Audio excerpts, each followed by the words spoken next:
Bonjour à vous toutes et à vous tous. Dans cette vidéo, je viens aborder le thème du flow spirituel, plus exactement du parasitage, de ce flow spirituel, on peut dire ce pouvoir hypnotique. Alors par flow, j'entends surfer sur la vague de la spiritualité. Je reprends un terme qui a été utilisé par une personne qui a écrit un commentaire sous ma dernière vidéo consacrée aux flammes jumelles. Et il se trouve que après avoir vu les répercussions d'une vidéo sur un sujet très à la mode, faisant partie justement des modes de pensée, au égrégore, il m'a semblé intéressant d'attirer votre attention et d'interpeller votre âme sur différents sujets, d'autres sujets dirons-nous, mettant en avant ces modes de pensée, tout simplement parce que aujourd'hui, eh bien, ils sont là en toile de fond dans l'inconscient familial, ils sont là en toile de fond chez tout être de manière générale, parce que où qu'on aille, eh bien, on parle de ci, de là, de notions qui sont gravées dans cet inconscient et qui à certains moments, font qu'on en est prisonnier. Alors très souvent, dans la spiritualité, on nous dit qu'il faut casser des formatages pour reformater, mais parfois on est tellement, on a l'impression que l'on va vers des, on va dire des propositions que font certaines personnes de leur vérité, mais qui sont des pensées uniques, hein. C'est en ce sens que j'entends que je parle d'égrégore. Et ça peut être un écueil, me semble-t-il, dans la mesure où eh bien, on rejoint une forme d'esprit grégaire. Et être un mouton, ma foi, est-ce que c'est ce que nous avons à faire dans le domaine de l'éveil? Ou est-ce que nous n'avons pas tous finalement à nous poser des questions, nous poser à un certain moment? Et dans cette chaîne qui est, on va dire, un lieu d'échange et un lieu pour moi, d'expression libre, eh bien, je me permets de vous poser certaines questions et d'échanger, de partager certaines réflexions aussi, comme je le fais dans les vidéos de manière générale. J'ai donc posté une vidéo sur les flammes jumelles. Ça, on va dire que c'est le premier mode de pensée eh bien, que j'ai abordé parce qu'il semblait important de tirer une sonnette d'alarme à un moment donné. Alors, concernant deux choses. Concernant le nombre de personnes impressionnants qui viennent me consulter ou qui viennent consulter des personnes qui proposent des soins au même titre que moi-même, avec qui je suis en contact, et qui sont assez perdus à travers eh bien, cette notion de scission d'âme à la source, qui fait qu'une partie yin et une partie yang se créent, et que si on est un homme, eh bien, on va rechercher une partie yin, si on est une femme, ce côté yang va nous être apporté par l'extérieur. Avec la sensation que toutes les flammes jumelles vont se retrouver aujourd'hui, avec la sensation de vivre des formes de névrose auxquelles on ne peut pas forcément répondre, ce qui fait qu'on reprend, on essaie eh bien de revenir à l'origine de cette forme de pensée, et pour être allé à la source et pour avoir vécu mon expérience, cette expérience qui est mienne et on ne peut pas me l'enlever, et je ne dis pas de tenir la vérité, pas du tout, parce que personne ne tient la vérité, parce que c'est nous tous, du point de vue évidemment d'où nous sommes à la source, avec notre angle de vision, que nous allons évidemment pouvoir confronter nos ressentis, nos vérités, et avoir accès quelque part à une forme de connaissance. Mais personne ne détient la vérité. C'est en ce sens que les échanges sont importants, parce que de notre éveil dépend l'éveil d'autres êtres, et les points de vue des uns et des autres sont importants pour pouvoir justement polir de ci, de là, et apporter des nuances, encore une fois, dans ces pensées uniques. Voyons donc que les choses étaient dites, redites et re-redites, avec des centaines de milliers de suiveurs, de followers au niveau de chaînes consacrées à ces flammes jumelles. Il m'a semblé important à un moment donné de proposer un autre son de cloche dans eh bien, cette chaîne, puisque, encore une fois, discerner pour moi, c'est avoir le choix entre deux sons de cloche, et quand on est vraiment dans la pensée unique, eh bien, je trouve que c'est assez dérangeant, je le vis comme une forme de diktat, et j'incite les êtres à se poser au moins des questions, c'est-à-dire à vraiment essayer d'être dans le discernement, encore une fois, donc ma foi, d'écouter un autre son de cloche.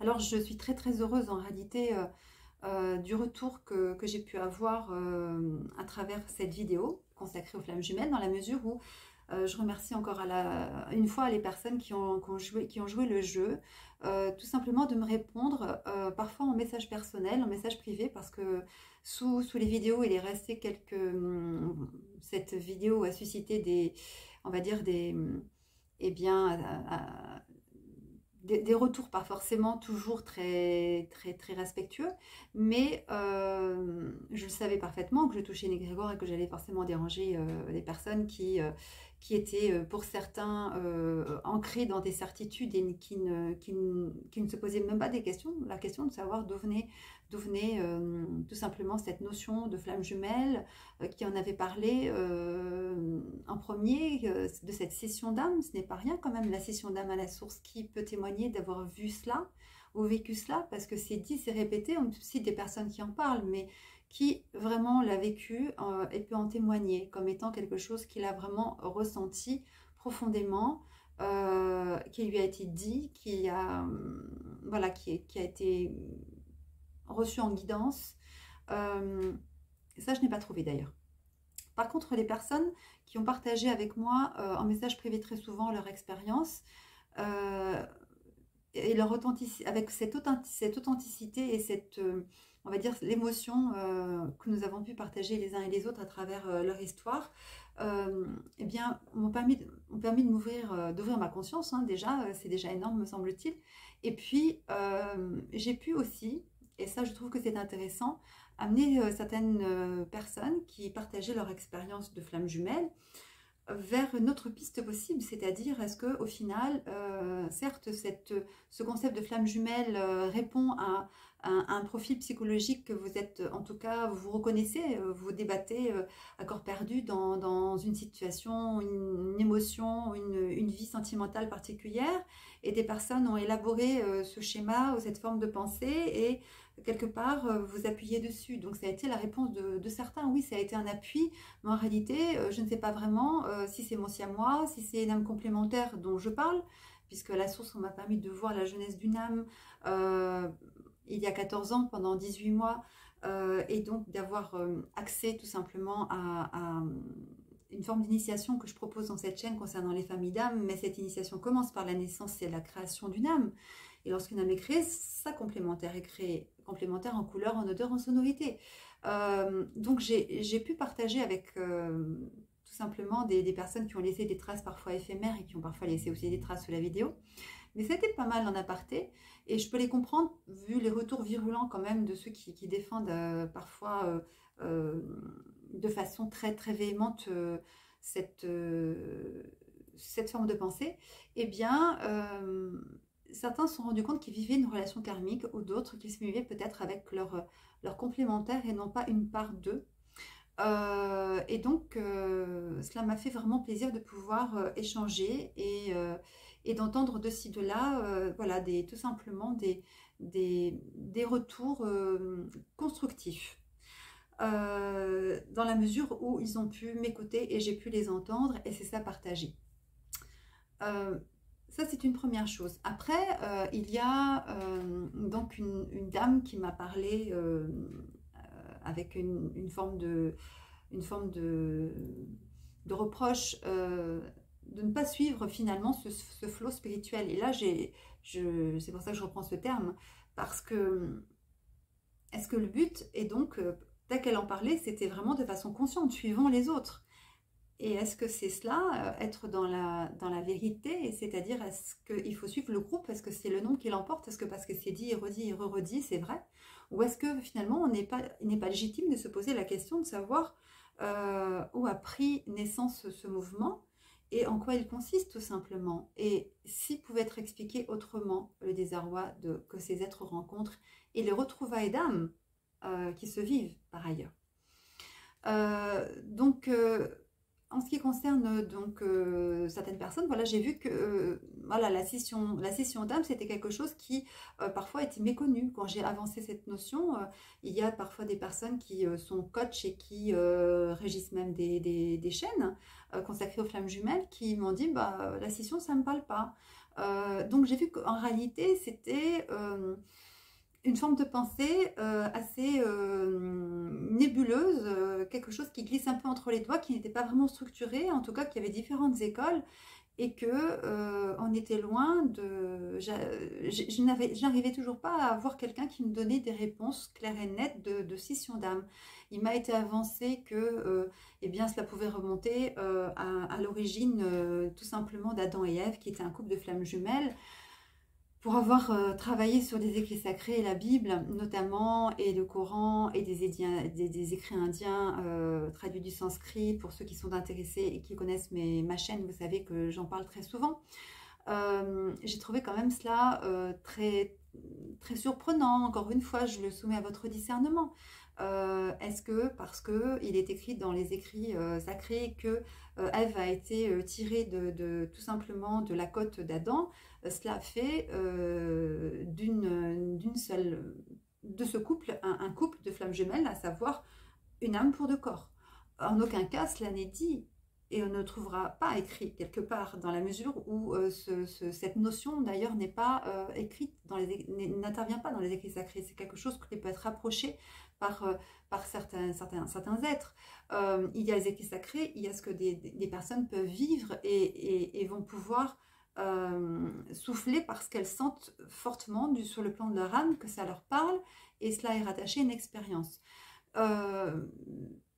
Il faut savoir quand même que le fait que Ève ait été créée à partir, avec évidemment eh bien, le Père qui va se servir de la terre et qui va souffler, donc mettre ce souffle d'amour et de vie, on en reparlera, Lara, ce nom d'âme qui m'a été donné à la source, le souffle de l'Esprit Saint, eh bien, il va se servir évidemment de cette terre, et c'est une façon très imagée de voir la création d'Adam, et il va prendre donc une partie de la côte d'Adam pour créer Ève.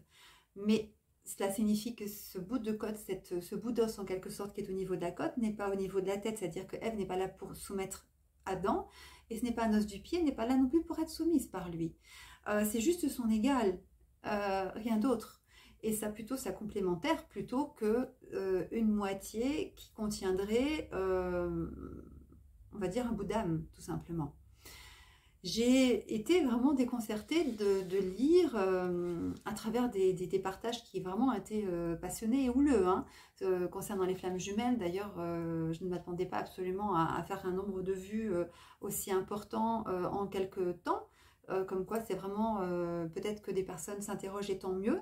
Et le but était vraiment d'avertir de ce qui, de mon point de vue, pouvait être une dérive d'un phénomène qui pouvait à la base être légitime, mais je me questionnais sur la naissance tout simplement de cette notion. Dans les retours que j'ai pu avoir, quand j'explique à quel point pour moi il est tellement important d'avoir accès eh bien, à son âme, à son nom d'âme, à notre famille d'âme, aux couleurs, aux odeurs, aux sonorités qui constituent notre âme, eh bien, je le reprends parce que j'ai dû l'écrire pour vraiment m'en souvenir. Une personne m'a dit, mais écoutez, de toute façon, scission d'âme, pas scission d'âme, qu'est-ce que ça peut faire que je sois une âme ou un bout d'âme, de toute façon, c'est un détail sans importance. Et c'est là que je me dis qu'en réalité, il y a beaucoup de personnes qui vont être complètement hypnotisées par un phénomène et ne vont pas forcément chercher à travailler en profondeur leur identité divine.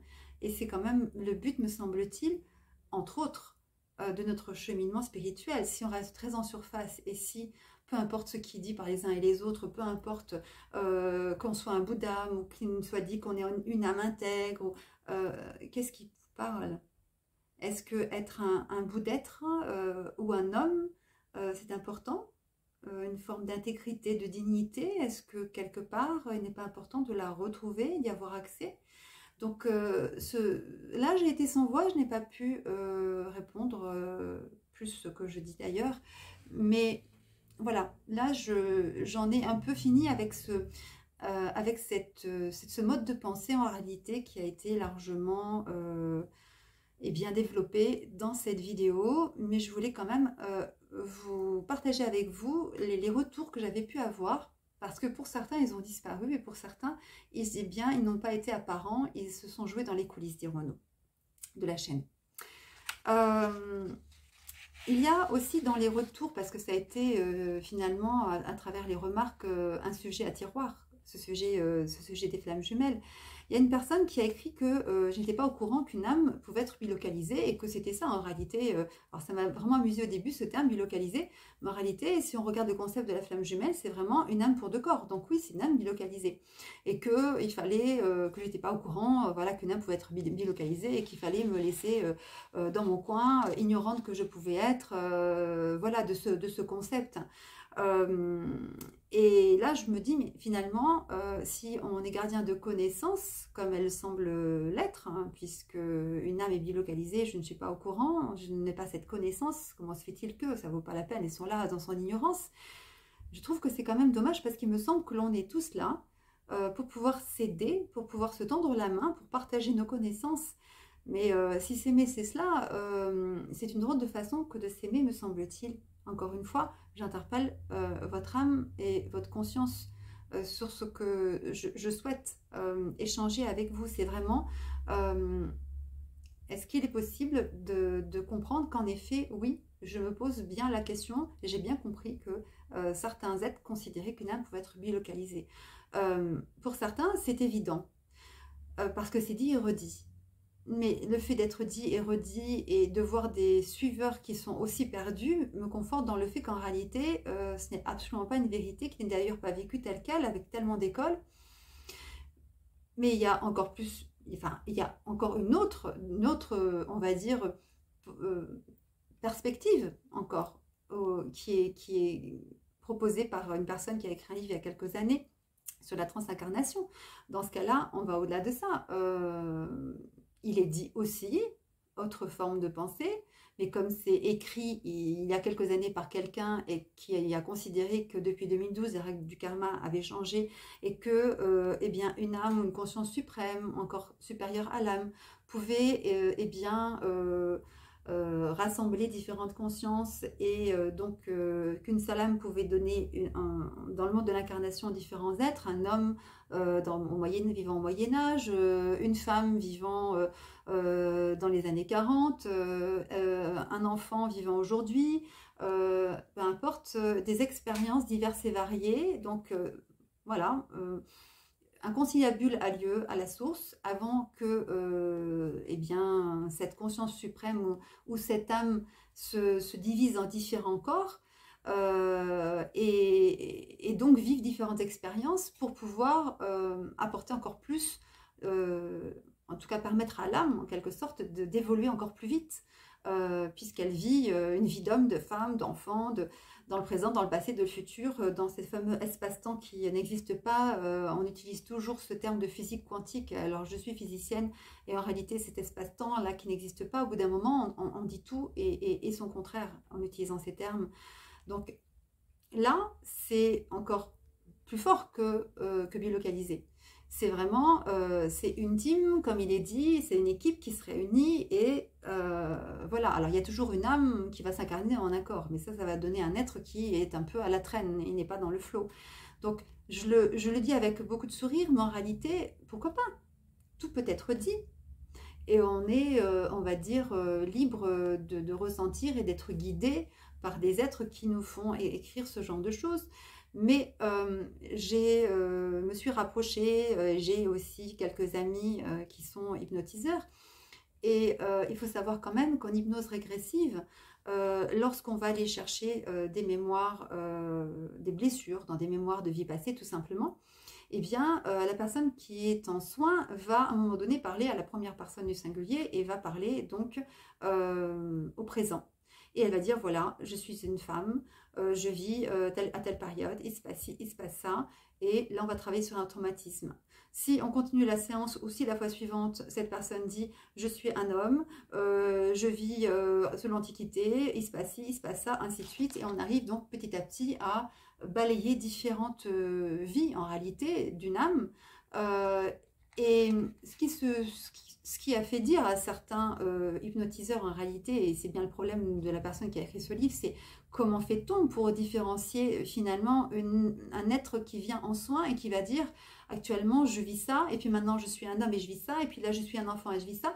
Comment différencier finalement, et qu'est-ce qui permet de légitimer tout simplement ce concept, encore une fois, de transincarnation, c'est-à-dire, voilà, une âme va donner naissance à différents êtres qui vont vivre à différents moments dans le temps, et lieu dans le temps aussi, pas forcément que sur Terre, pour pouvoir évoluer plus vite. Quand on voit des hypnotiseurs, ils vont dire, mais imaginons que ce concept existe, eh bien oui, la personne va parler à la première personne du singulier et va dire actuellement je suis un homme, et puis ensuite et je suis une femme, et je vis telle chose, telle expérience, et je suis un enfant, ainsi de suite. Il n'y aura absolument pas de différence. Donc on ne peut pas s'appuyer, si ce n'est sur, on va dire, la bonne foi de la personne qui écrit. C'est une façon de voir les choses, c'est un mode de pensée. Mais comme c'est écrit, c'est acté, et donc en effet, je ne suis pas au courant qu'une âme peut être bilocalisée. C'est justement le concept des flammes jumelles. Même au-delà de bilocaliser, apparemment, s'il y a 15 êtres ou 10 êtres qui vont gérer ou être sous la coupe d'une âme, dirons-nous, alors là, en effet, on dépasse largement ce qui a pu être dit. On en est là aujourd'hui, ça peut être entendu, mais est-ce que des personnes, j'interpelle encore une fois votre conscience, est-ce que cela vous parle ou pas? Et j'ai eu de longues discussions avec ces hypnotiseurs qui m'ont dit c'est loin d'être simple, on peut pas avoir, on n'a pas la réponse en réalité, on n'a absolument pas la réponse, ça ne va pas valider cette possibilité-là qui paraît à la base, les règles du karma ont changé, tout à coup, et bien voilà, l'âme ne va plus s'incarner en un corps mais en plusieurs êtres. Bien, c'est un son de cloche. Parmi d'autres. Est-ce que pour autant, parce que c'est dit, il faut foncer, on va dire, et suivre le troupeau? C'est toujours la question que je vous poserai et que je me pose à moi-même.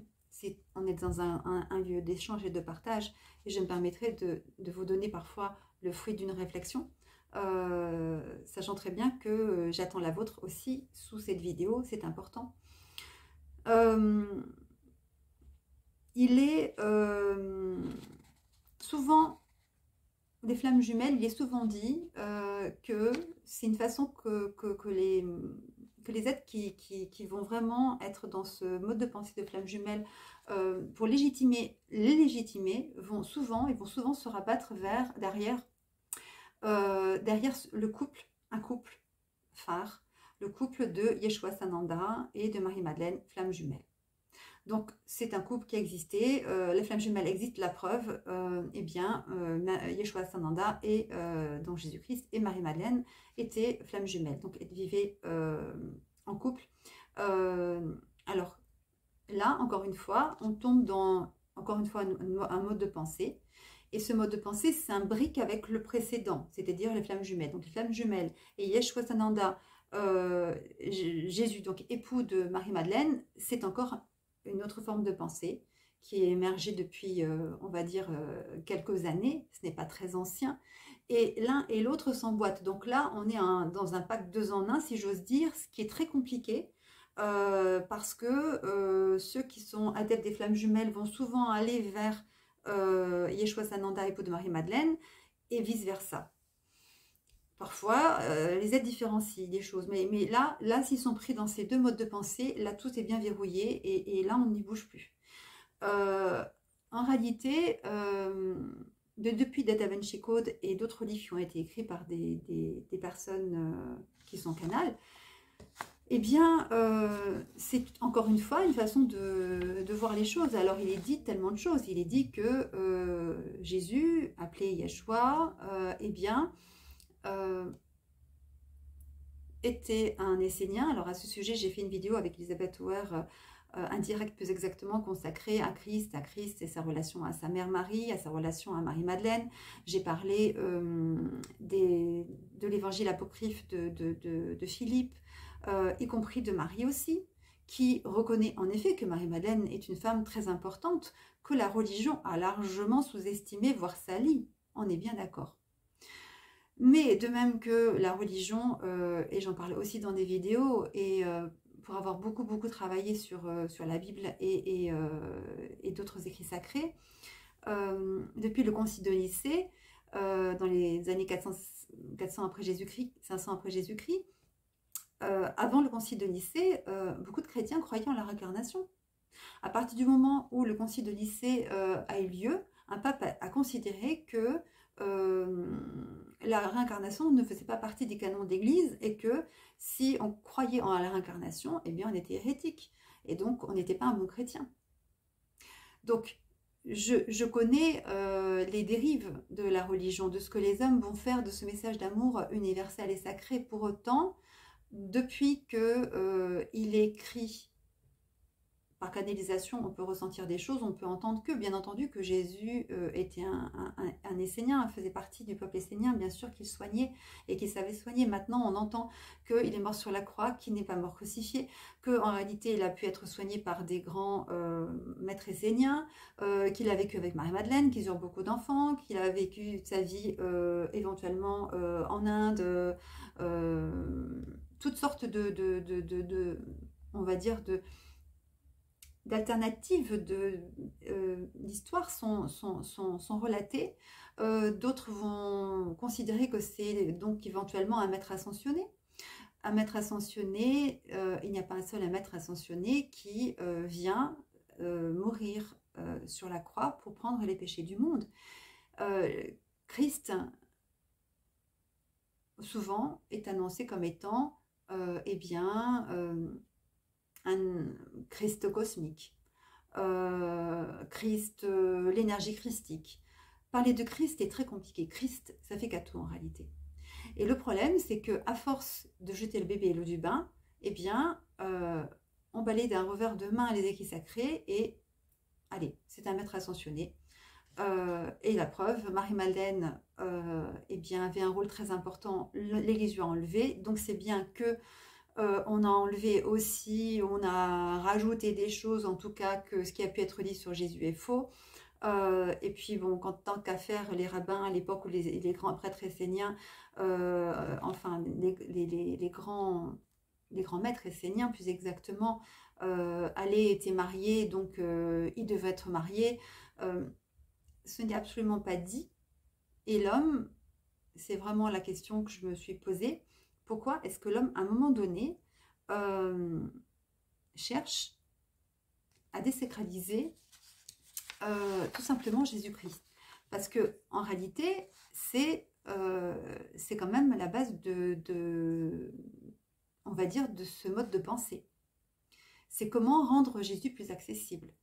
Or, en réalité, Jésus est excessivement accessible, que ce soit à travers le Nouveau Testament, à travers les évangélistes qui relatent toute son histoire. Pourquoi ce terme Jésus-Christ? Tout simplement parce que les évangélistes eh bien, ont répandu très rapidement eh bien, le Nouveau Testament, cette bonne nouvelle, le fait que toute la vie de Jésus et le fait qu'il soit ressuscité et qu'il prenne sur lui les péchés du monde, et ça, un maître ascensionné ne peut pas, il n'y a qu'un être de l'unité qui vient à la rencontre de l'humanité, à savoir Jésus-Christ. Donc pourquoi prend-il ce nom et comment se fait-il qu'on le rejette? Parce que eh bien, les évangélistes ont utilisé le grec. Jésus-Christ est bien une terminologie grecque, à savoir la langue qui était parlée dans le bassin méditerranéen pour que eh bien, cette bonne nouvelle se répande vite, tout simplement. Alors ensuite, considérer que Jésus-Christ a une connotation religieuse et catho, c'est complètement se tronquer on va dire, les choses, et c'est passer complètement à côté de la dimension de Christ. Et on a l'impression, parce qu'il aurait été époux et père, qu'il serait plus proche de nous.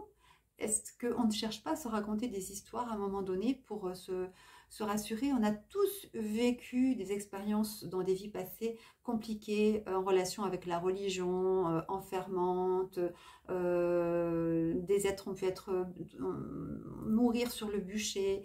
Cela réveille forcément, on a tous vécu cela, ça réveille forcément, c'est comme une espèce d'épouvantail là qui est agité quand on parle de Jésus-Christ, pour certaines personnes en tout cas.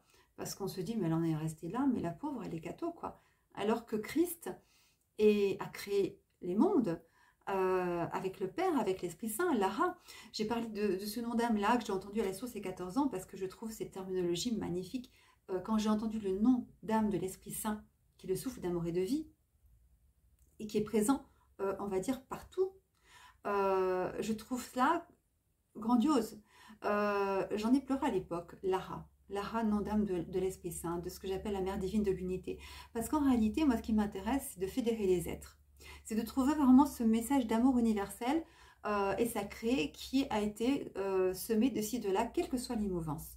Et comme j'ai déjà dit dans les vidéos de cette chaîne, mais j'essaie là d'être synthétique sur ce sujet, eh bien, quand on va visiter la Trimurti indienne, parce que la Trinité n'est pas, on va dire, une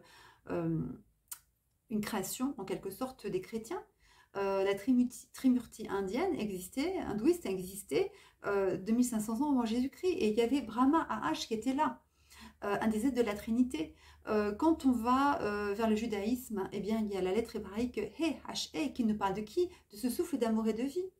Évidemment que dans le Nouveau Testament, on va parler de l'Esprit Saint comme on n'en a jamais parlé parce que c'est un nouveau souffle qui vient. Mais même dans le nom de Allah, on retrouve le AH. Et ce qui est vraiment magnifique, je trouve, c'est que partout où l'homme a voulu finalement sectoriser, et cloisonner et récupérer le pouvoir sur, en réalité, l'Esprit Saint fédère, il est là présent et partout avec cette empreinte en AH. Et c'est quelque chose que je trouve juste magique et magnifique. Eh bien, Christ a créé les mondes avec le Père intentionne cette partie. Nous sommes enfants de l'unité, nous avons un côté yin et yang, masculin, féminin, le Père et cette partie masculine, on peut l'appeler autrement, mais c'est cette partie qui intentionne. Et une fois que le Père intentionne, eh bien, l'Esprit Saint, ce souffle d'amour et de vie est là. Et avec la parole qui est Christ, eh bien, le monde est créé. Et les âmes sont créées. Quand une âme est créée, eh bien, le Père l'intentionne et l'Esprit Saint tout simplement souffle et nous féconde, avec Christ également qui intervient au cours de la création de chaque âme. À l'intérieur de chaque étincelle de vie qui est créée, et donc au sein même de notre âme, de l'histoire même de la jeunesse de notre âme, se trouve la présence de Christ.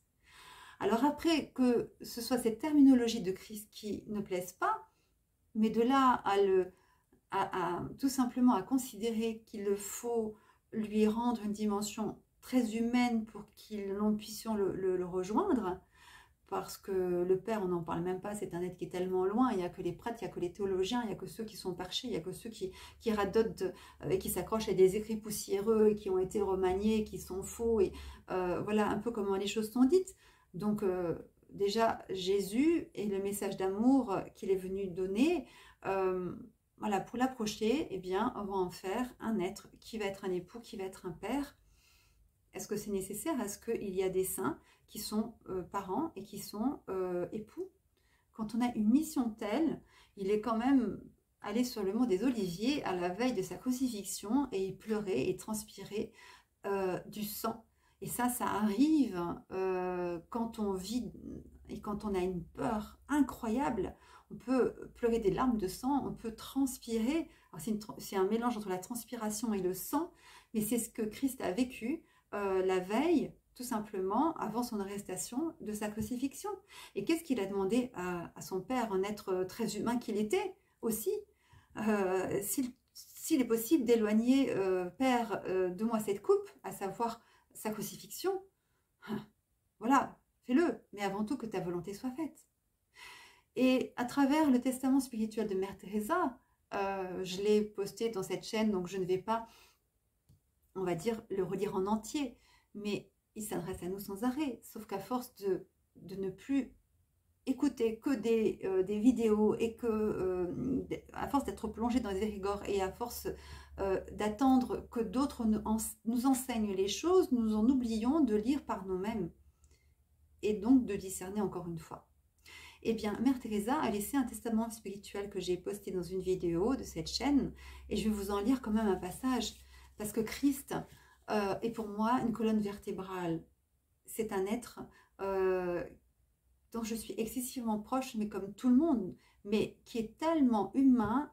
C'est quand même un homme qui a désarmé la main de ses congénères, de ses pères qui étaient en train de vouloir lapider une femme. C'est un homme qui est venu rétablir la loi du cœur. Dans l'Ancien Testament, eh bien, Moïse avait reçu l'étape de la loi. Et dans l'étape de la loi, il était écrit, pour distinguer le mal du bien, tu ne voleras point, tu ne convoiteras point la femme de ton voisin. Christ est venu en disant, mais les lois, on les laisse. Et c'était pas pour abolir les lois de la Torah, c'était pour leur donner du sens. Aimez-vous. Et parce que vous allez vous aimer, alors vous n'allez pas tuer, alors vous n'allez pas voler, alors vous n'allez pas convoiter, tout simplement. Donc il est venu nous apporter ce message d'amour, en être de l'unité, en être parfaitement et magnifiquement divin et totalement divin, et qui a laissé une empreinte en nous. C'est pour ça qu'il nous fait vibrer et que c'est un être qui nous fera toujours vibrer. Il s'est adressé à Mère Teresa et voilà ce qu'il nous dit, mais il le dit à nous tous en réalité. J'ai soif de toi. Voici que je me tiens à la porte et que je frappe. C'est vrai, je me tiens à la porte de ton cœur jour et nuit. Même quand tu n'écoutes pas, même quand tu doutes que ce puisse être moi, c'est moi qui suis là. J'attends le moindre petit signe de réponse de ta part, le plus léger murmure d'invitation qui me permettra d'entrer en toi. Je veux que tu saches que chaque fois que tu m'inviteras, je vais réellement venir, je serai toujours là, sans faute. Silencieux et invisible, je viens, mais avec l'infini pouvoir de mon amour. Je viens apportant tous les dons de l'Esprit Saint. Je viens avec ma miséricorde, avec mon désir de te pardonner, de te guérir avec tout l'amour que j'ai pour toi. Un amour au-delà de toute compréhension, un amour où chaque battement du cœur est celui que j'ai reçu du Père même. Comme le Père m'a aimé, moi aussi je vous ai aimé.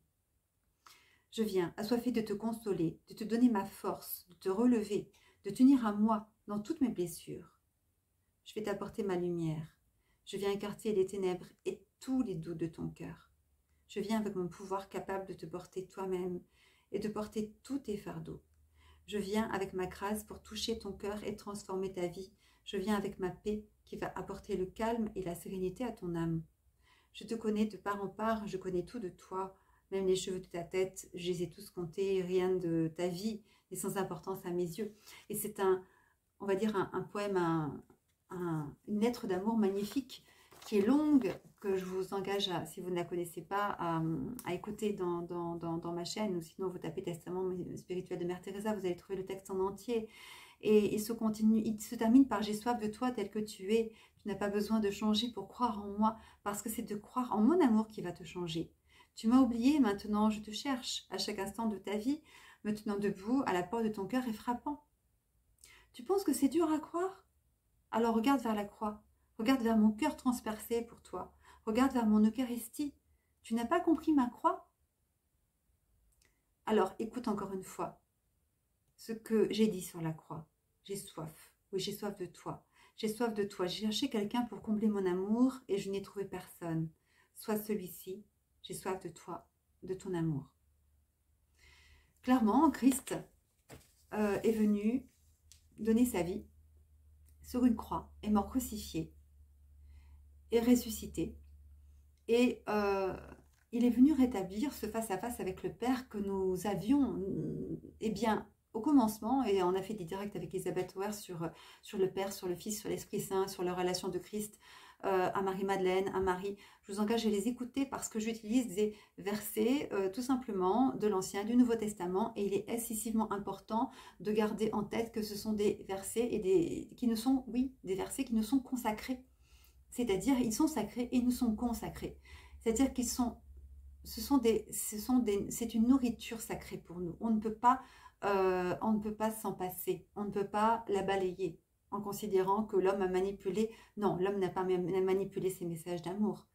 Et ça, c'est vraiment important. Avant la chute sur la terre, et j'ai fait une vidéo sur l'ascension et sur l'arrivée du Jardin d'Éden, et j'en reparlerai à la fin de cette vidéo, eh bien, nous vivions en cœur à cœur, face à face avec le Père, et on conversait dans la brise légère avec lui.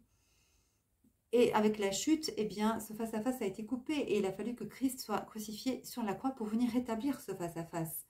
Donc, sans refaire toute l'histoire de la crucifixion de Jésus-Christ, à un moment donné, quand il rend son dernier souffle, eh bien, on dit que un rideau s'ouvre, le rideau qui était placé entre l'homme et le Père.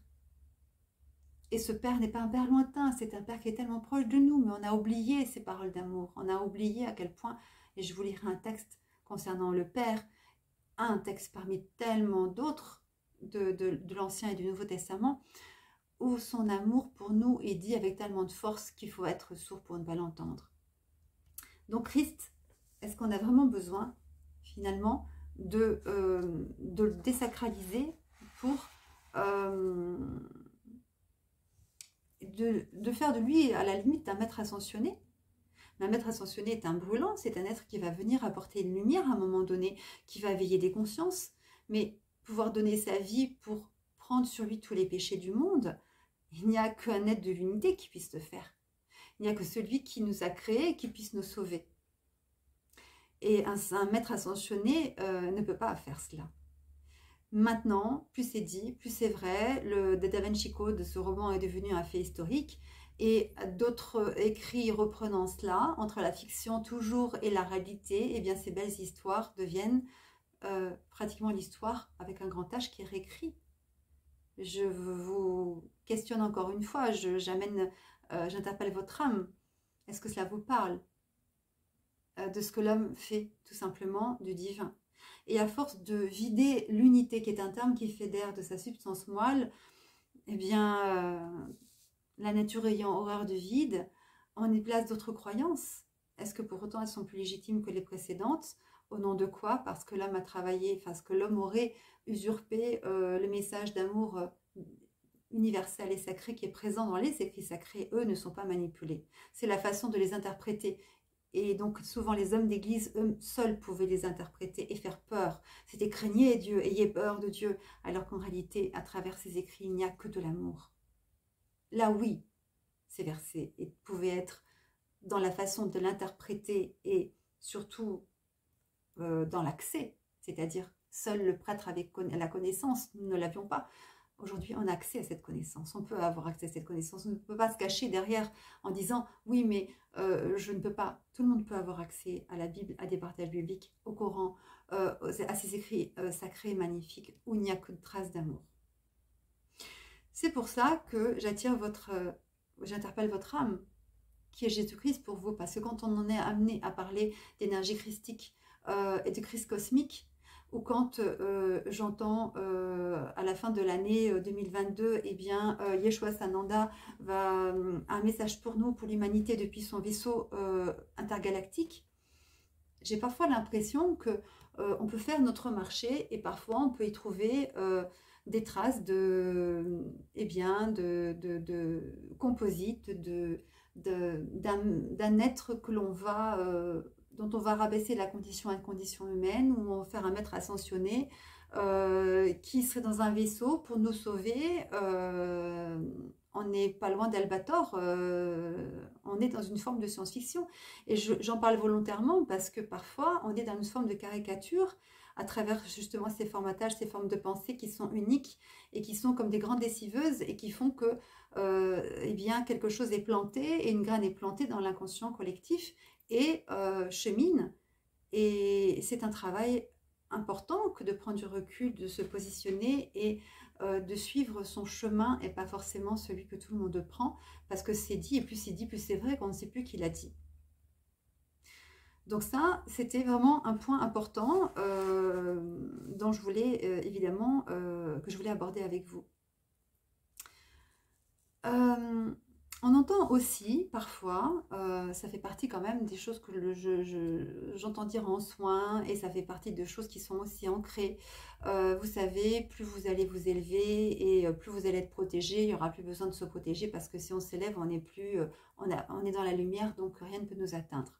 Ah oui, pour avoir vu tellement de personnes en soins qui étaient justement, on va dire, très lumineux, et qui eh bien, ont été nettoyés de traces de maudissement, de magie noire. Ça se saurait si on vient de la source avec notre lumière, quelle qu'elle soit, mais encore plus si on est guerrier ou si on est brûlant, avec une responsabilité, avec des outils, pour pouvoir avancer dans le monde, on va être à un moment donné confronté au mal. Et là, je ne parle pas du tout d'être dans des énergies basses, de colère, de rejet, qui vont faire qu'en effet, on va être parasité. Et quand c'est le vent, elle sera moins. Oui, bien entendu. Là, je parle de protection. Et là, c'est vraiment une illusion que de croire que parce que, eh bien, on s'élève, on est protégé. Euh, à chaque fois que je rencontrais des êtres, que ce soit des sophistes très doux, et j'en ai le sourire parce que c'était des êtres magnifiques avec qui j'ai pu découvrir le Coran, mais ou des prêtres, ou des personnes vraiment spirituellement très, voilà, des maîtres. Eh bien, ils me disaient, vous savez, à l'époque, ils me voyaient. Le combat spirituel est quelque chose qui attend chaque être. Et les grands saints ont vécu ce combat spirituel. Plus on est dans la lumière, plus on est amené à le vivre.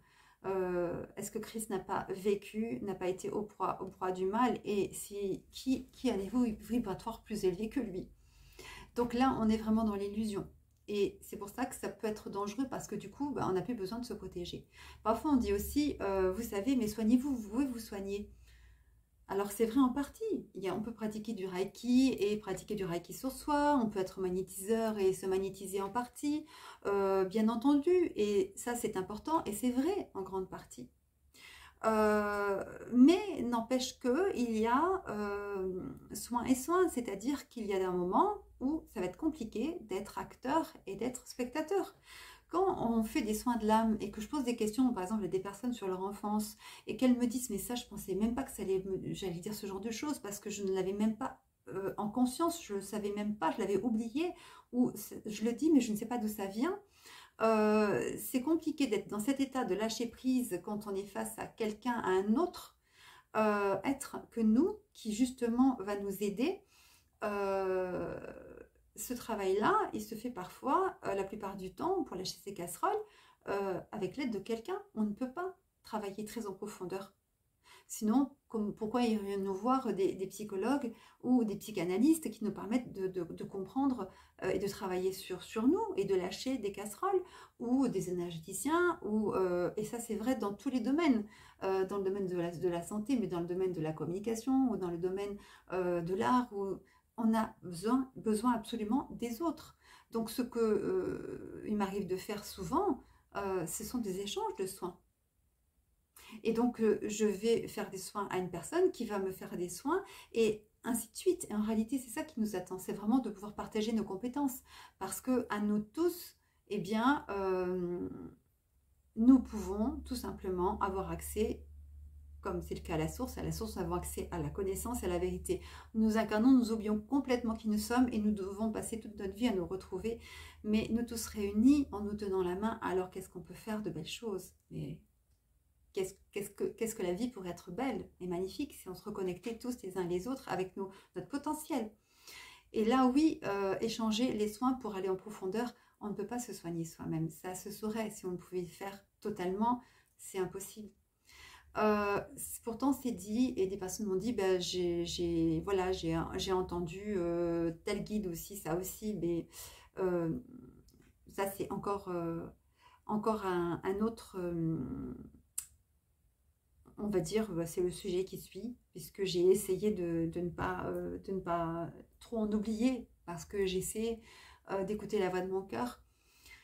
Quand des personnes me disent, écoutez vos guides, ou j'écoute mes guides, et que des personnes viennent en soins et qui découvrent que les guides sont en réalité leurs êtres fondateurs. Alors pour ceux qui n'ont pas vu mes vidéos, lorsqu'une âme est créée, des êtres se penchent sur l'âme, sur notre âme, et ils vont laisser des empreintes de couleur, d'odeur, de sonorité qui vont faire que le noyau de notre âme est teinté, que nous avons donc un nom d'âme qui est créé tout simplement par eux et qui est juste unique et magnifique. Donc ce sont eux nos guides. Ça va être vraiment par exemple l'Esprit Saint, ou ça va être Binaël qui régit le trône, ou ça va être Michael. Quand des personnes me disent j'ai un guide qui est Isis, Isis étant une déesse, j'ai du mal à comprendre. Quand des êtres me disent oui, mes guides ce sont des dragons qui viennent de telle galaxie, et je me dis mais Il faut peut-être redescendre un peu sur terre et entendre vraiment se relier à l'essentiel. Et parfois, des êtres sont très proches de Christ, mais encore une fois, ce Christ, c'est un Christ cosmique ou c'est un Christ, on va dire, une énergie christique. Mais Christ, qu'est-ce que c'est compliqué? Alors, ils vont accueillir Michael, Gabriel. Mais Christ, c'est vraiment un gros mot.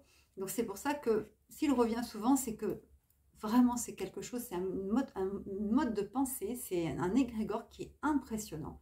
C'est Christ, c'est catho. Christ, c'est la religion.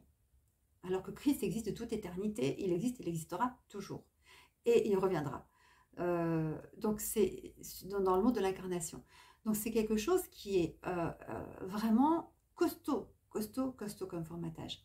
Donc, les guides, là encore, écoutez vos guides. Il y a plein de guides qui sont en réalité des voies du mental et qui nous parasitent énormément. Donc, écoutez vos guides avec discernement, oserais-je dire. Et parfois, alors je remercierai jamais assez ceux qui, après avoir fait des soins de l'âme avec qui que ce soit d'ailleurs, hein, parce que je vous dirais toujours d'écouter cette vidéo si elle vous intéresse, de la partager, mais d'aller écouter d'autres vidéos et de vous faire votre avis et d'aller voir votre chaîne, d'autres chaînes, et après les soins de l'âme, de voir d'autres personnes. C'est excessivement important de pouvoir confronter, enfin vivre différentes expériences pour pouvoir, au bout du bout, se centrer et comprendre vraiment ce que notre âme sent, ressent. Et bien, après les soins de l'âme, tous les êtres qui viennent me voir entendent leur nom d'âme, enfin, reçoivent leur nom d'âme et entendent le nom de leur guide.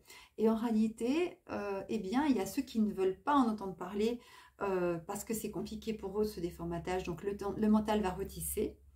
Encore une fois, oui, Michael, mais pas Christ, oui, Gabriel, mais pas Binaël, oui, bon, on ne fait pas son marché, en réalité, on est une âme intègre, unique, et c'est juste du bonheur. Alors, ce n'est pas la majorité, mais vraiment, il y en a qui ont du mal avec cela.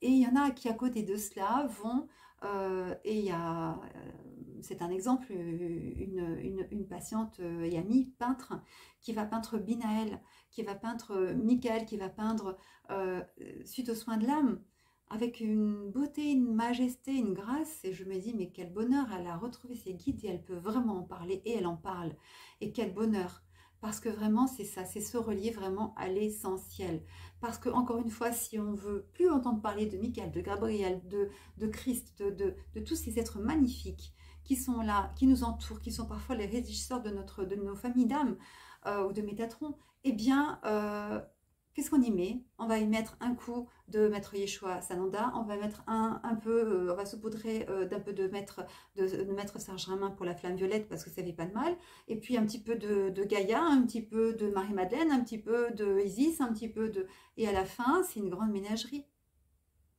Donc, à force de vider tout, de désacraliser, eh bien, on est dans une cacophonie qui est parasitante au point que les êtres me disent, je ne sais plus, je ne comprends plus rien, je suis perdue.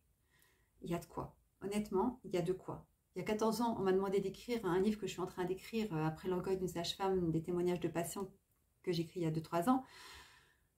Et on m'a dit de ne pas regarder les vidéos. Et pour cause.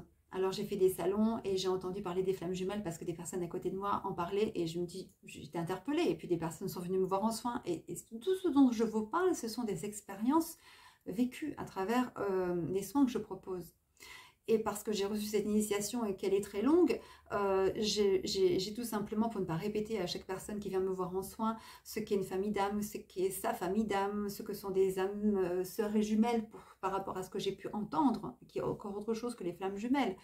Eh bien, c'est tellement long que j'en ai fait des vidéos parce que j'avais la tête qui explosait et les personnes qui venaient me voir en soins ne pouvaient pas recueillir autant d'informations en un minimum de temps. D'où l'intérêt, enfin, d'où on va dire, la vidéo, les vidéos que je fais et la chaîne que j'ai créée qui prend tout son sens dans cette, on va dire, ce côté incontournable pour moi de véhiculer ces différentes informations en différentes vidéos parce que les informations sont trop nombreuses et il faut du temps pour écouter, réécouter, réentendre, comprendre. C'est vraiment une initiation. On n'apprend pas la méditation, le yoga ou à conduire du jour au lendemain. Il y a des heures et des heures et des heures de pratique. Ben là, c'est pareil.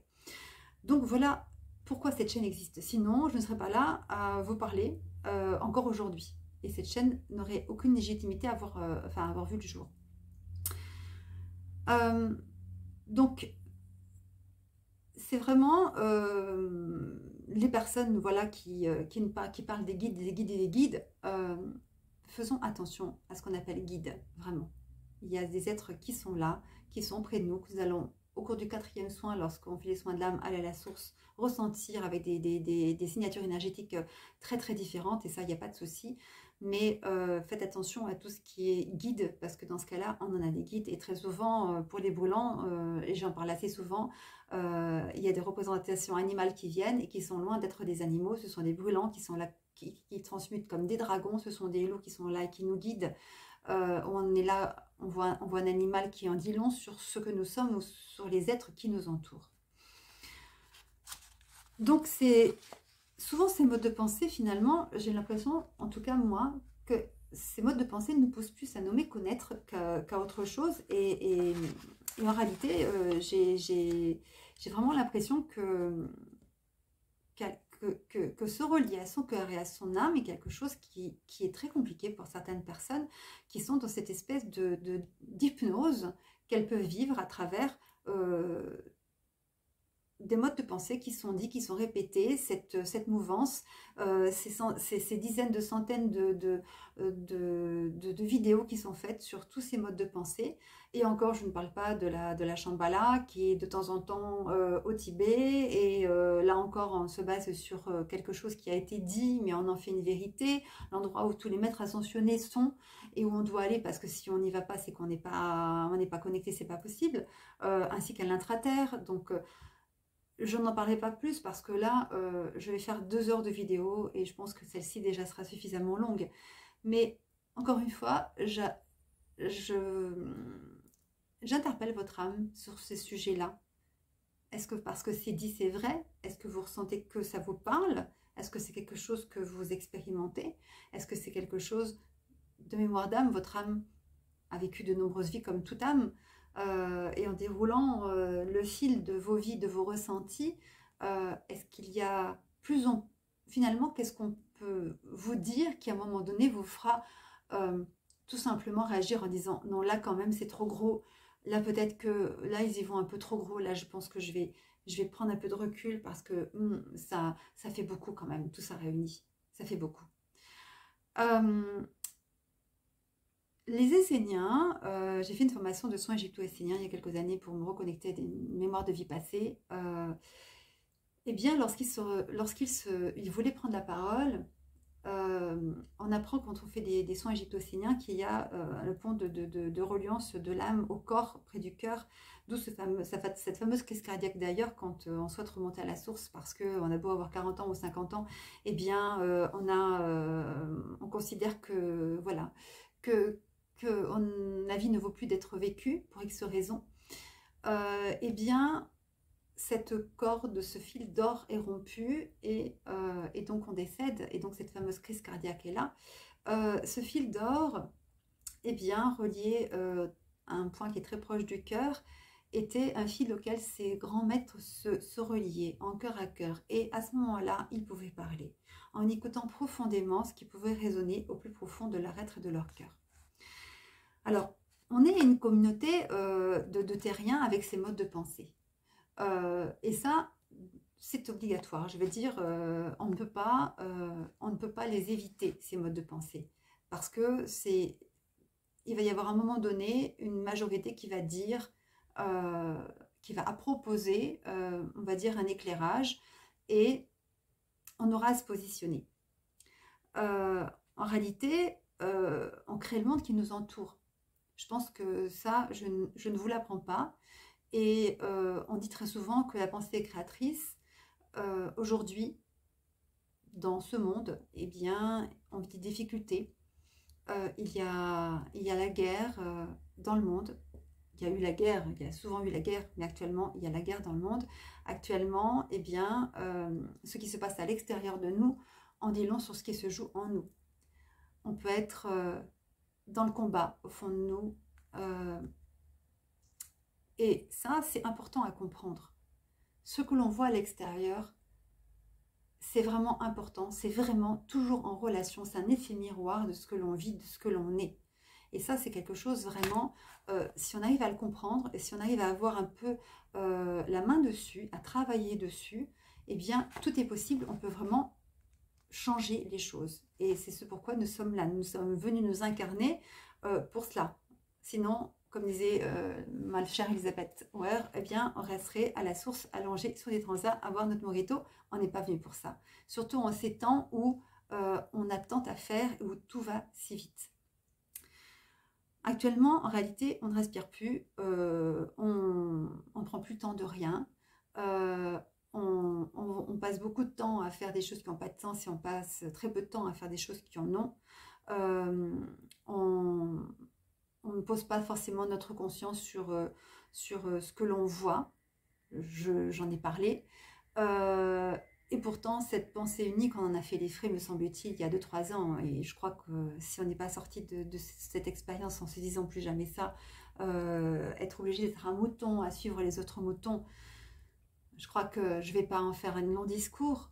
Donc, c'est bien pour réveiller notre conscience et nous dire, mais on suit là, on suit les autres, on va à l'abattoir ou on attend un peu, on prend du recul. Est-ce qu'il serait donc possible vraiment d'éveiller un maximum notre conscience? Tout ce que l'on dit, tout ce dont on se nourrit est important et on dit non. On dit non sur l'être que l'on est et que l'on va devenir et que on se doit d'être aussi parce qu'on a des enfants et parce qu'aujourd'hui il faut on va dire le dire et être des témoins vivants pour les jeunes générations. Il est important, tout ce dont on se nourrit, aussi bien de la nourriture, aussi bien des énergies, aussi bien de musique, aussi bien de paroles, tout est important et fait l'être que nous sommes. Avant, on parlait de bénicité avant de manger. On ne mangeait pas sans remercier. Aujourd'hui, on est très loin de cela, ça fait presque vieux jeu, et pourtant, c'est pas rien. Quand on est près d'un arbre, qu'est-ce qui nous pousse à nous approcher de lui, à nous relier à lui, sans être dans une forme de qu'est-ce qu'elle est perchée celle-là ou celui-là, à parler de ça. Et bien oui, mais on sait aujourd'hui, sans aller voir Avatar, que les arbres, tout simplement, sont connectés les uns et les autres par l'intermédiaire de leurs racines. Et que, moi j'en parle dans des vidéos, et Edgar de Bingen le disait bien, il n'y a pas de hiérarchie dans les règnes. Minéral, végétal, animal. On peut s'incarner dans un arbre et des êtres seront à ses pieds et recevront des leçons d'humilité toute leur vie. Donc il est important de comprendre cela. Il est important quand on se rapproche d'un arbre de lui parler, de lui dire qu'on va tailler ses branches parce que sa sève va se rassembler dans son tronc. Il est important de ne pas faire n'importe quoi avec les animaux. J'ai parlé d'arbres, d'incarnation dans les arbres, mais on peut très bien s'incarner en animal et ce n'est pas dégradant. J'ai fait une vidéo où je parlais d'un âne qui était venu me rejoindre quand j'étais en Corse et qui, dans la lecture d'âme que j'ai faite, me disait à quel point il avait été un goujat dans une vie passée et là, il avait une vie de servitude. Mais on vit tous une expérience et il y a beaucoup d'animaux, beaucoup de chiens qui nous donnent des leçons de fidélité et d'amour parce qu'il n'y a pas un seul chien qui nous entourerait avec une chaîne autour d'un arbre pour nous abandonner alors que l'homme le fait. Lorsqu'on regarde des ânes, des chevaux qui soignent, c'est juste magnifique. Tous les règnes soignent en réalité. Il y a des plantes qui vont donner les vertus à des chamans et elles sont là, elles sont vibrantes. Il y a des chats qui sont fantastiques, ce sont comme des médiums, ce sont le chat est un animal sacré en Égypte, mais combien vont rentrer en contact avec leur chat qui va même prendre contact avec eux aussi en rêve et leur dire où ils se trouvent. Je ne parle même pas des dauphins qui sont des êtres qui transmutent comme les chats d'ailleurs. Là, ce serait carrément le sujet d'une vidéo à elle toute seule. Que faisons-nous de notre relation au monde minéral, végétal, animal? Cette conscience de qui nous sommes et de la beauté de ce qui nous entoure et vraiment d'être tout simplement d'élever nos consciences et d'amener cette conscience dans le monde. Ça, c'est quelque chose qui est excessivement important. Il y a ceux qui sont des trônes et qui vivent en retrait du monde, et il y a ceux qui doivent aller dans le monde et qui doivent arrêter de se cacher. Sous prétexte que on vit dans la matrice, et ben oui, on vit dans la matrice, et alors c'est le monde matériel, et on est là aussi pour s'élever. Donc, c'est quand même important de savoir qu'à un moment donné, on va s'élever. Et s'élever, c'est pas prendre un ascenseur qui va nous permettre, souvent des personnes me disent, mais qu'est-ce que je dois faire pour m'élever, je suis passée à la 4e dimension, mais est-ce que la 5e, je peux y avoir accès?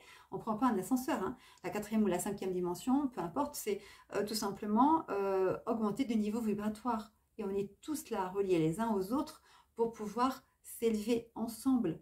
Et c'est ça qui est magnifique tout simplement, c'est de pouvoir se donner la main et de s'élever ensemble. Avant tout, il ne faut pas avoir peur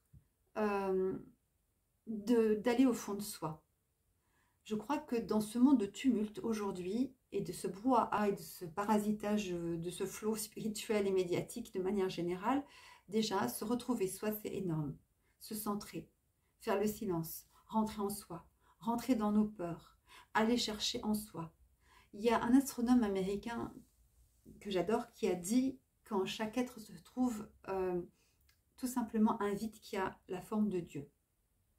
Descendons dans nos peurs, allons régler nos conflits, parce que tant qu'ils ne seront pas réglés, ils seront là à l'extérieur. C'est une véritable révolution qui nous attend. Alors c'est pas, bien sûr il y a des sujets de révolution et de révolte et le peuple peut se révolter et oui, mais la grande révolution, elle vient de l'intérieur.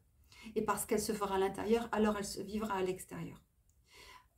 Descendre dans nos peurs, parfois on parle de la autre mode de pensée, de la nuit noire de l'âme.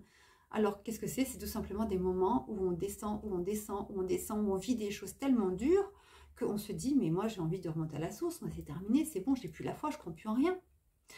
On a tous vécu cela. Alors on peut l'appeler moment de solitude extrême, moment de dépression catastrophique, moment où on perd la foi. On peut l'appeler nuit noire, c'est l'on souhaite de l'âme. Mais en réalité, il y a 14 ans, quand on m'a annoncé que j'allais décider d'une maladie auto-immune, que j'en avais que pour quelques mois, eh bien, il y a une partie de moi qui n'en menait pas large et qui était dans la peur et qui était dans la rébellion et qui vivait cette nuit noire de l'âme. Et à un moment donné, il y a mon âme qui a dit, mais non, non, et puis en plus, pas de traitement. Parce que je devais me faire soigner éventuellement pour essayer d'avoir une chance peut-être d'être sauvée. Et j'avais 2 filles en bas âge. Et je trouvais ça tellement injuste. Donc il y a une partie de moi qui se rebellait. Et il y a une voix qui est arrivée, calme. L'âme est légère, joyeuse, sereine. Elle n'a pas peur. Elle a dit non. Non et foi. Et puis non, pas de traitement. Alors là. Donc en réalité, si on savait à quel point on est entouré, en réalité, il faut juste apprendre à marcher dans la nuit, sachant qu'il y a des lumières à côté de nous. Pas seulement la lune, mais on a tellement d'êtres autour de nous qui nous enveloppent de leur amour, de leur présence, que cette descente...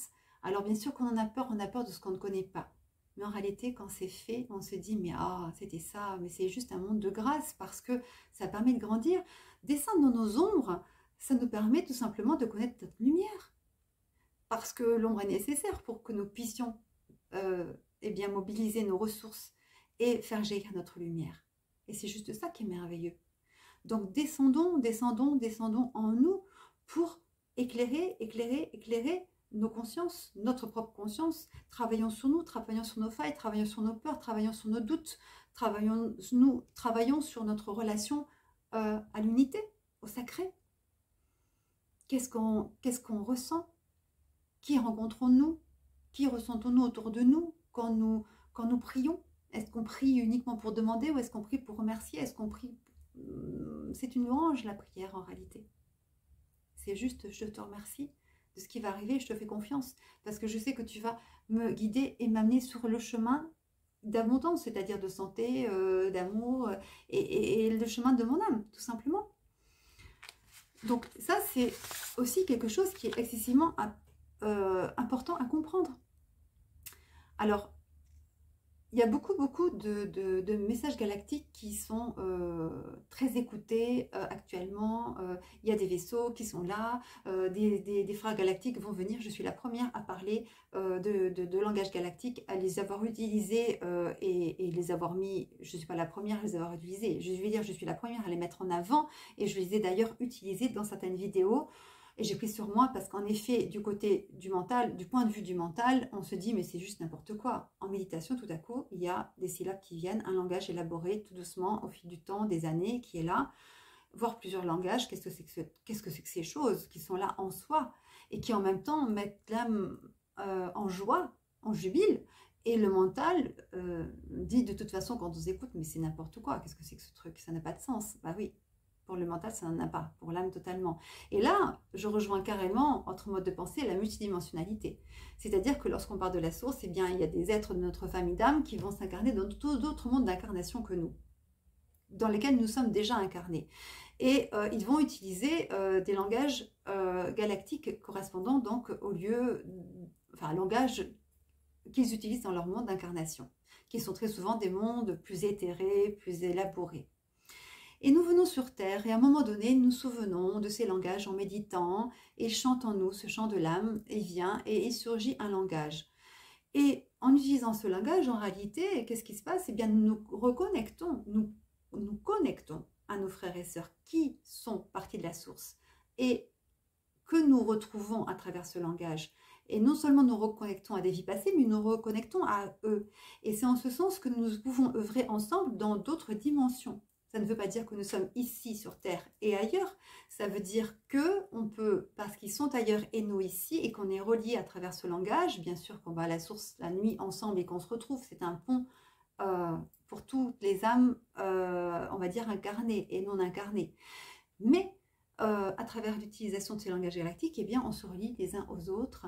Et combien de fois en méditation, j'ai l'impression que nous sommes tellement nombreux à parler, parce qu'il y a comme des échos et des personnes qui font cette expérience me le disent, mais Fabienne, c'est normal, quand j'utilise ces langages, j'ai l'impression d'entendre d'autres êtres autour de moi. Oui. Et bien sûr qu'ils sont là pour nous aider, ces êtres, et pour nous soutenir. Mais nous sommes là aussi pour protéger, et ils sont là pour nous protéger. Nous sommes là aussi pour protéger la Terre et nos familles. Et ils sont là pour nous aider. Ça ne veut pas dire qu'ils vont nous extraire de la Terre. Ça veut dire qu'ils vont nous aider à nous élever pour amener quoi? Ben, l'ascension. C'est-à-dire quoi? Eh bien, Éden sur Terre. Et comment est-ce qu'Éden peut venir sur Terre si nous ne cultivons pas notre jardin sacré intérieur? C'est pour ça que nous avons cette révolution à faire en nous-mêmes. Et c'est pour ça qu'il est important de parfois lâcher des modes de pensée uniques, des dictates, pour pouvoir vraiment aller à la recherche et aller à la quête de notre âme, de qui nous sommes, de notre nom d'âme, de notre famille d'âme, de notre identité, un Bouddha mais une âme intègre, et de pouvoir ancrer, axer, tout simplement, cultiver ce jardin intérieur. Et quand il sera là, à ce moment-là, le jardin d'Éden pourra venir sur Terre, cette fameuse Jérusalem céleste, qui était présente initialement et qui n'a pas pu rester, qui n'a pas pu être dans la mesure où l'homme et Adam et Ève ont chuté. Mais ça, c'était l'objet d'intérêt que nous avons fait avec Elisabeth Auer, et d'une vidéo que j'ai faite qui s'intitule L'Ascension et le Jardin d'Éden. Cela, nous avons à le vivre, à nouveau ce face-à-face avec le Père. Donc, c'est cela en réalité l'ascension. C'est pas mince, j'ai manqué le portail du Lion du 15 août, j'ai pas pris le portail ou alors je me suis pas connectée à l'intraterre, ou je n'ai pas, mais alors je suis perdue, comment est-ce que je vais faire, j'ai manqué les messages galactiques de maître Yeshua Sananda ou alors d'un tel. Au bout d'un moment, est-ce que vous pouvez pas 2 secondes faire un reset, on appuie, stop, on se recentre, on ressent les choses, et on se dit doucement, oui, on vit dans un monde matériel, on essaie de s'élever et de cultiver ce jardin intérieur. Et je ne dirai jamais assez, vraiment, des choses qui pour moi sont tellement, tellement, tellement importantes. C'est parce qu'on sera tous reliés les uns aux autres, et parce qu'on est tous... Parce qu'on m'a demandé si j'étais une élue pour pouvoir parler de cette façon-là. Et moi, j'ai demandé aussi à des personnes qui disaient « Mais moi, j'ai la connaissance, mais laissons-la dans l'ignorance. » Si elles étaient élues aussi, en réalité, je ne suis pas plus élue que des autres. On est tous élus, c'est-à-dire qu'on a tous des outils indispensables. Quelles que soient nos familles d'âme, quelle que soit l'âme qui s'incarne sur Terre, elle est élue dans le sens où elle a une mission d'amour magnifique à vivre. Et chaque être est unique. Nous formons un maillon d'une chaîne magnifique et nous sommes là les uns pour les autres. Si nous nous tournons le dos en disant oh, nous serons tranquilles, laissons les autres dans leurs égrégores, laissons-la dans sa croyance, on est là pour se tenir la main, on est là pour s'élever les uns les uns avec les autres. Parce que l'ascension, c'est bien, vous voyez bien qu'il y a des êtres qui vibrent de moins en moins et qui vivent comme des robots, et qu'il y a des êtres qui sont vivants et qui vibrent de plus en plus et qui ont envie de transmettre cette vibration. Et c'est ça, l'ascension aussi, c'est le vivre et le faire vivre aux autres. Donc pour cela, il faut se donner la main, il faut avoir on va dire, de la patience, il faut avoir beaucoup d'amour pour des personnes qui ne comprennent pas forcément ce que l'on comprend. Et alors, c'est pas grave, on avance tous ensemble et on essaie d'œuvrer et on est heureux du bonheur des autres. Et on est heureux des connaissances des autres et on est heureux des outils des autres parce qu'ils sont magnifiques et qu'on est complémentaires et qu'il n'y en a aucun qui est supérieur à un autre. Ça n'existe pas. Alors bien sûr qu'il y a des êtres éveillés, de plus en plus d'êtres éveillés sur Terre et merci à eux d'œuvrer. Merci parce qu'ils nous aident, parce que de tout temps, il y a eu des lumières. Mais on a tous notre rôle à jouer. À attendre, hypnotisé devant un écran que les choses se passent, ça ne se passera jamais. C'est en nous que le changement doit avoir lieu avant tout. Et c'est pour ça que la plupart du temps, je vous dis, mais soyez autonomes. Lisez, pensez, centrez-vous, ouvrez votre cœur, ouvrez votre âme. Et recentrez-vous aussi sur ce qui est sacré en vous, votre âme, votre nom d'âme. Non, c'est pas anodin d'être un bout d'âme ou votre intégrité est importante. Et vraiment, posez votre conscience sur tous ces formatages. Et n'oubliez pas que des écrits sacrés nous sont consacrés. Et je vais terminer en vous disant, parce que j'ai consacré un direct au Père, et à la relation au Père, on a l'impression que le Père, il est loin, mais qu'est-ce que c'est que cette invention encore catho? C'est impossible d'avoir accès au Père. Déjà que Jésus-Christ, c'est très très compliqué, c'est un maître ascensionné. Bon, voilà, on ne dira pas plus comme ça. Au moins, un maître ascensionné est un être, encore une fois, c'est une lumière, mais qui va donner sa vie crucifiée, c'est très compliqué. À pouvoir entendre et gober, on va dire, tout ce qui peut être dit et redit pour pouvoir casser des formatages sous prétexte qu'on va en créer de nouveaux qui sont meilleurs alors que des êtres s'y perdent. Je vais juste vous lire un texte de l'Ancien Testament, donc issu d'Isaïe, que j'ai lu dans le direct consacré au Père, où je n'ai cessé avec Elisabeth Ward de vous parler de la relation intime que nous avons à lui à travers Christ. Il est écrit, et ça pourrait être une magnifique canalisation. Dans Isaïe, pour ceux qui veulent retrouver le passage, c'est donc le chapitre 43 et donc les versets 1 à 9. N'aie pas peur, je prends en main ta cause. Quand tu traverseras l'eau, donc c'est le Père qui nous parle, je serai avec toi. Quand tu franchiras les fleuves, tu ne t'y noieras pas. Quand tu passeras à travers le feu, tu ne t'y brûleras pas. Les flammes ne t'atteindront pas. Car moi, le Seigneur, je suis ton Dieu. Moi, le Saint d'Israël, je suis ton Sauveur. Ce que tu as du prix à mes yeux. Tu comptes beaucoup pour moi et je t'aime. N'aie pas peur, je suis avec toi. De l'est où le soleil se lève, je fais revenir mes enfants et de l'ouest où ils se couchent, je rassemble les miens. Je dis au nord, rends-les donc, et au sud, ne les retiens pas. Ramenez mes fils de là-bas et mes filles du bout du monde. Ramenez ceux qui portent mon nom, tous ceux que j'ai créés, que j'ai façonnés, que j'ai faits, pour qu'ils manifestent ma gloire. Mes témoins, c'est vous. Qu'on fasse comparaître ce peuple qui a des yeux mais qui ne voit rien, des oreilles mais qui n'entend rien, que les nations se rassemblent, que les peuples se réunissent en mon nom. Voilà. Je crois que pour moi tout est dit et je vous laisse sur ces mots parce que je trouve que à quoi bon se raconter des histoires quand l'histoire est déjà là, est déjà écrite, mais qu'on ne veut pas la regarder sous prétexte qu'elle aurait été falsifiée. Les écrits sacrés sont toujours intacts et là.